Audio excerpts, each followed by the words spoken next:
We all know the weight of a hammer. It's heavy, sure, but the weight of a vision's much heavier. Some people are born with the urge to build. They see a pile of wood and see a legacy. Our guest today is a man who knows that every single detail matters. Sam Vinci's in the house. Sam's owner of Vinci Contracting and Vinci Plumbing. He specializes in custom homes and new construction. He also co-founded Casa Ragazzi in New Brunswick. He brings Italian culture and passion into every business. For years, he was the hands on the tools. He did the work because he cared the most. Now he's learning a different kind of craft. He's learning the art of letting go. Scaling a business means trusting others to care too. It's the hardest renovation a leader ever faces. He's a builder, an entrepreneur, and friend of Sheryl. He knows that joy requires alignment. Today we're talking about when control protects your joy and when it starts to kill it. Sam, welcome to It Starts With Joy. We're so glad you're here. Hey, thanks, Zola. And hi, Sam. How'd that feel to you? How you doing? Everything good? Everything is good. What'd you say? I said, thanks for having me today. Oh, my God. I'm so happy to have you here. Oh, shoot. I almost forgot something. I have a wardrobe change. Hold on. There you go. Nice. Looks good on you. Looks good on you than me. You know, this is my original hat, right? Yeah, man. I love it. Thanks for being here, Sam. So you sat with me through that segment and watching about Scott Galloway. And what's going through your mind right now? What are you thinking? What do you think when you saw that clip? Oh, man, I don't even know where to start. You said a lot of good things.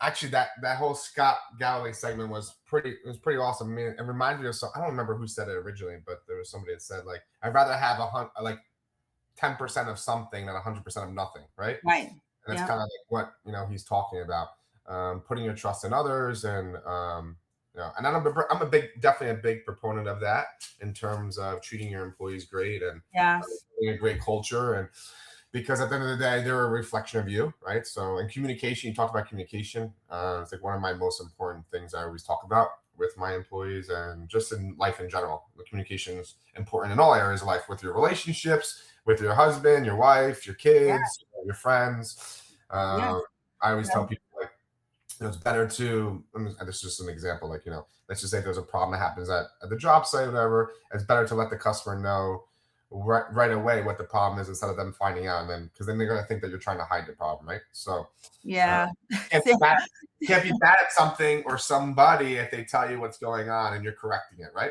So 1,000%, 1,000%. And it's so funny because that's how you and I met, right? I was Dwayne and I, we were customers, and your communication with us and then with your team, there were no surprises. As a matter of fact, there were things that we were like, it's okay. And you're like, no, this is not good.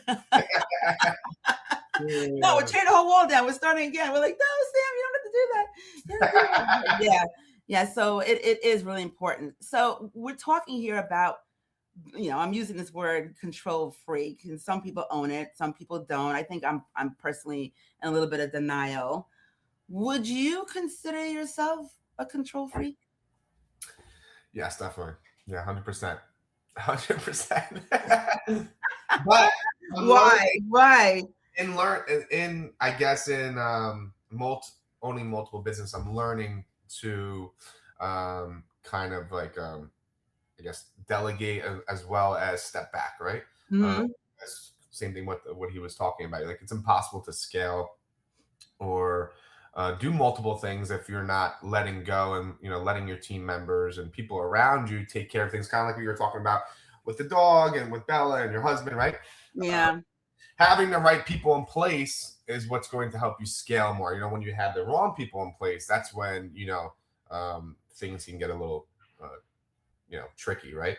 You don't have the right people in place, things will go wrong, and then that's when your control becomes a little bit more obsessive and compulsive because of the fact that then you get mad at yourself because, like, all right, I put these wrong people in place, but at the end of the day, it's only the leaders. It really falls back on the leader, right, which is me, and making sure that you're communicating with the team and what needs to get done, what needs to be done, and having the right people at the right in the right positions, right? So I mean, that definitely takes a lot of skill, and and like we talked about. Where does it come from though? Where does that control, like where did it start for you, this needing to have control? Is it just about the business? I think it's like in all areas, I'm not really sure where it really started, but I can tell, like, I just like things done a certain way, right? Like kind of like we were talking about with the dog, you like things are same thing with me. I not that I feel like, oh, it's only my way or no way. Yeah. I'm not saying that, but like a lot of times when I think something should go a certain way, in all in relationships or whatever, I feel like it should be going that way. And I don't know where it started, actually. That's a good question. I don't know where it started. I really don't know. I never really thought that deep into it and thinking about like when I was growing up or something like that. I don't know. I just, I can tell you one thing. When I was growing up, I always thought there was something wrong with me because of my obsession, compulsion, and stuff like that, like wanting things to be done perfectly and all that. Right. I feel like we have a lot more information nowadays, and with the internet and all that, like, people can definitely get more information that way. Oh yeah, sure. Growing up, like, oh, what was wrong with nobody knew like that I had like OCD or whatever, So yeah, and I'm beginning to think that there are more of us who are neurodivergent than neurotypical. Yeah. Right. So this makes and it's not a bad thing, right? And it's not a bad thing at all. If you use it in the right areas, it can be very beneficial to you, right? So like, Yep. I know when I'm getting super crazy, like, oh my God, let's take a step back. And that's the most important thing. I think the most important thing is to like do a daily reprieve. You know what I mean? At the end of the day, like, all right, I did this, and this, all right, I shouldn't have done that. I shouldn't have said that to that person. I shouldn't have said this to this person. Next time I'm not going to do this, but having those daily reprieves is super important, right? For yourself, and what you talked about before, like, if you're not taking care of yourself, how are you taking care of other people, right? You can't. You're the most, even though like we try to live a selfless life, sometimes you have to be selfish, because if you're not taking care of yourself first, then you're not going to be able to help anyone else around you, right? Yeah. Definitely bouts. I'm not saying I'm perfect. There's definitely a lot of bouts where I have ups and downs. Especially this last year was a lot. Just having another kid and then opening the restaurant. Yeah. I definitely didn't have the best like spirit, whatever you want to call it, like joy. Your joy is always there. You might not have been happy. Yes, right? But it was all because of me, because I wasn't taking care of myself. And like you were saying before, like, when's the last time somebody, oh, what's going on with you? You know what I mean? So yes. But it's the new year, and I know what I have to do in order to make sure that I take care of myself, and in turn taking care of people around me too, right? So can you talk? You just mentioned your businesses really quickly there. Can you just lean in a little bit? Talk to us about this this Vinci empire that you're building. Walk us through your business. Where do you want me to start? Start at the beginning. Just take a couple of minutes. Just tell us, It started. It's going to be almost 10 years. I started Vinci Contracting in September 2016. So this would be our 10th year going into. Wow! Congratulations, Sam. I didn't know it was 10 years this year. Crazy, right? Woo! That's so when we first started, it was just myself and just doing, like odd end jobs. I don't know, like doing moldings and floors, and then it got to bathrooms and kitchens, and just kind of evolved. And the crazy thing, it's not like I went into it like saying like, oh, I'm gonna do this, and like I'm gonna be like this million.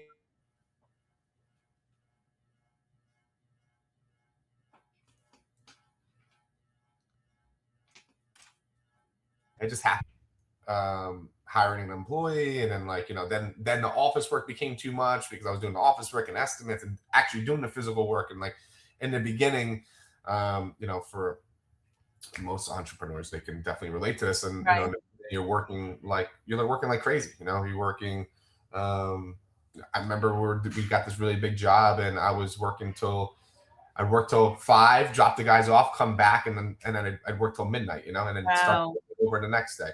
It definitely took a lot of dedication and hard work, and from there evolved into where we're at today. And then I ended up opening a plumbing business, and then from there then this last year we opened up a restaurant. So no, because you don't have enough to do, right?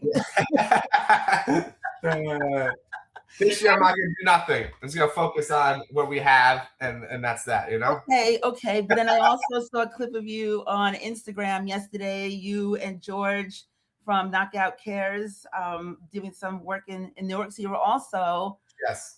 dedicating your time on a philanthropy. I can't say the word philanthropy. Bleh, charity side. Yeah. No, it's so much the city of Newark owns a bunch of properties, whatever, and to meet their affordability requirements, we bought 2 properties. Mm. One we're going to be selling at market rate, and then one will be sold for affordable. So, which is nice because they're very deficient in their affordability. So this helps out the city of Newark, and also too, it's nice because when like my mom came here, like my grandparents, they lived in Newark for what I mean. Yeah. So Oh, I didn't know that. So like, it's just a nice it's cool. Like back in the day, the Ironbound section was all Italians, Yeah, right. It was so different now, but I love that because you're actually you're giving back, and so even though there's not a whole lot of time, you're still squeezing out that time. Yeah. Amidst having growing family, and then you got Alex who's working with you in the business. Hi, Alex. Maybe she's watching right now. We're taking care of the babies. Right. So Sam, when you did your form to become a guest on the show, you, like I mentioned before, you inspired this conversation because you wanted to talk about, and you said that one of your challenges was just finding that balance between all these different things. So what are you doing? Because I love you. You're my brother, and I know you have a lot of things going on, but at the same time, you're always full of joy. You're always present. So what are you doing to show up like you do for yourself and for everybody else? In terms of what am I doing for myself? What are you doing? Like, what's your secret? What are you doing to make sure that you're showing up the way you need to? What are you doing? That's a good question. I should be doing more. I should be going to the gym every day. Just like, oh God. You were going to the gym. I was, yeah, but I have to definitely get back to that. Definitely going to the gym definitely will help. But I'm not gonna lie. Like lately, I haven't been doing things that I normally like to do, like going to the gym. But honestly, like I love spending time with my family, like with my wife and the kids and stuff like that. So that gives me happiness seeing Serafino and Stella grow up, and then another baby on the way, which is great. Yes, and then there were 3. Yeah. I love it. So what kind of advice do you think? What do you have for there are a lot of folks who are watching who are leading, some are leading companies, some are leading their own businesses, some are just leading their family, right? So even though you just admitted that, okay, you don't have all the answers and you know what you need to do. Yeah. Still, there's lots of things that you're doing right. Otherwise, you wouldn't be where you are today, right? Thriving. You're really, really thriving. So proud of you. So what advice or thoughts can you share with those in the audience who are interested in learning more? I think the most important thing, and I'm still, obviously every day trying to figure out what to do, but I think the most important thing is time management, right? Managing your time, because there's only a certain amount of hours in a day. And manage your time, meaning like with yourself, like having things to do for yourself, taking care of yourself, whether that's going to the gym or going golfing or whatever your thing is to take care of yourself, right? Doing that, waking up a little bit earlier than everybody else, just to get your day started, get your thoughts together, like have your cup of coffee and have like a sense of like calmness. I feel like that helps out tremendously when you have something like that in the morning. And then, obviously going about your day and going to work, and then also manage your time with your family and your friends. Like there has to be like a nice equal balance. And I know at first when you're starting a business, like there's almost no balance because you're growing your business. And in order to grow your business, you have to make a lot of sacrifices, which I already did. And and then I think that's why more so this year was a little bit more difficult, because I almost got to the point where like, okay, I could spend more time with my family. And then I started the restaurant. It's like, okay, then I'm back to square one. Like now I'm sacrificing all my time again. Like I was like waking up at 5, going to work till 3, going home, showering, getting ready to go to the restaurant at night, and then coming home at like 1 o'clock in the morning and starting the day over. Right. So like there was almost no time for myself, no time for my family. It was just mostly just like all about work. And like you almost go into like a psychosis, right? Like you're just doing, and it's like then you snap out. Like I was running just pretty much on adrenaline, right? I had like a goal. I was like, all right, I'm gonna do this until I go to Italy. And I was like fine with sleeping 2 hours a night. And then like when I got there, it's like it was like a weight lift off my shoulders. I was able to finally relax, right? So, Yeah. but I think the most important thing to answer your question is definitely time management, managing your time. Again, in the beginning, it's difficult to do that because you're starting a business, but once you get yourself established, it's definitely a little bit easier to manage your time with like your, with yourself, work, family, friends, and setting time for everything. And I know you're great at doing that, like getting people together around you that you care about. Yes, I have to. And making sure that you're setting time for each other, like once a month or whatever, how long, everyone's lives are crazy, and, but at the end of the day, we should definitely make more time for each other, right? Yep. It's important. I think the time management is the most important thing, because if you don't manage your time well enough, you're never going to be able to get anything done in a day, right? Yes, 1,000%, Sam, 1,000%. As a matter of fact, I know I have to thank you, one, not just for being here today, but two, also, well, thank you for a million things that we don't have time to get into. But when we talked about today, you said that you have your office meetings every day. I mean, every Wednesday at 9 o'clock, and can we make it work? And so I really, really appreciate you. I know it's a little bit after 9 o'clock now, and you're still here. So I am gonna let you go in a second. I just have one more question for you, my friend, my brother. I love to dance, and no, I'm not gonna ask you to dance. Don't worry. And I like to say, let's dance. It's kind of like becoming like one of my Sheryl isms. And I think I know the answer to this, but just in closing, what makes you dance? What makes your heart dance? What makes me dance? Yeah, what keeps you dancing? Definitely my family, seeing my kids and my wife, it's great. Watching Serafino and Stella grow up, it's a beautiful thing. Seeing how like innocent and pure they are, right? Yes. And that's definitely the best part. Yeah, they're absolutely beautiful. Serafino and his little Tims I saw here today. So He cracks me up. So cute. Well, Mr. Vinci, I love you, my friend. I thank you so much for being here. Thank you for having me. It's crazy how we come full circle. Like, I met you, what is it, 7 years ago? 6? The 2021, 21. Yeah, somewhere around there. Yeah. It was like longer. I don't know why. It does. We became family almost right away, right? So 5 years. Okay, so 5 years, 5 years. You being a customer of mine to now being, one of my best friends. So it's great. Yeah. Thank you. Thank you so much. Say hi to the gang for me. Appreciate you being here. And I will talk to you soon. Sooner than soon. Tell Dwayne I say hi. Thank you so much, Sheryl. All right. Love you, my friend. See you. Thank you.